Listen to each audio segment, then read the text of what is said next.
शेतकरी मित्रांनो नमस्कार. तुम्ही पाहता शेतकरी गाथा हे यूट्यूब चॅनल. तुम्ही जर या चॅनलवर नवीन असाल तर व्हिडिओला लाईक आणि सबस्क्राईब करायला विसरू नका. सोबतच बेल आयकन घंटीचे बटन दाबा, जेणेकरून तुम्हाला नवीन व्हिडिओविषयी माहिती मिळेल.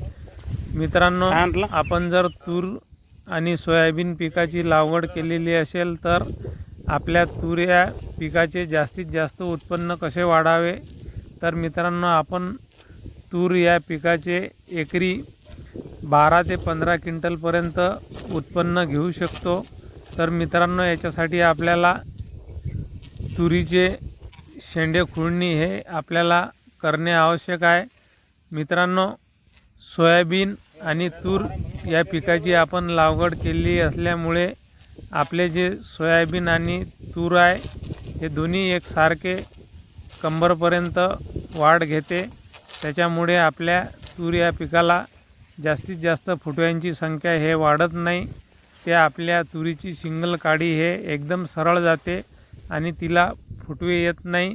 तर याच्यासाठी मित्रांनो आपण तुरीची शेंडे खुडणी हे करणे आवश्यक आहे. आपण जर तुरीची शेंडे खुडणी जर केली तर आपल्या त्या एका झाडाला कमीत कमी 7 ते 8 फुटवे येतात आणि त्याचे खोडसुद्धा मजबूत होते. खालून खोडाची जाडी वाढते.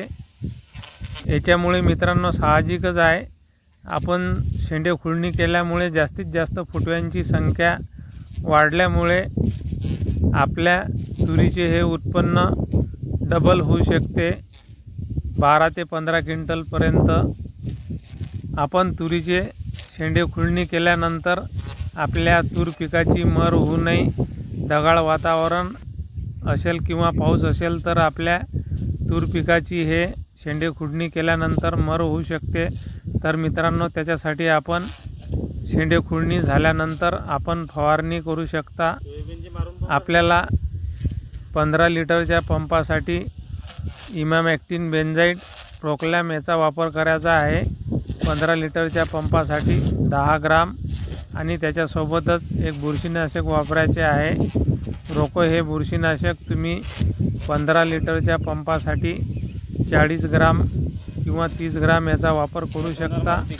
याच्यासोबतच एक विद्राव्य खत आपल्याला घ्यायचे आहे, ते 12-61-0 याचा आपण 15 लिटरच्या पंपासाठी 100 ग्राम वापरू शकता. मित्रांनो, अशा प्रकारे तुमच्या तुरीचे एकरी 12 ते 15 क्विंटलपर्यंत हे उत्पन्न वाढू शकते. मित्रांनो, व्हिडिओ बघितल्याबद्दल धन्यवाद.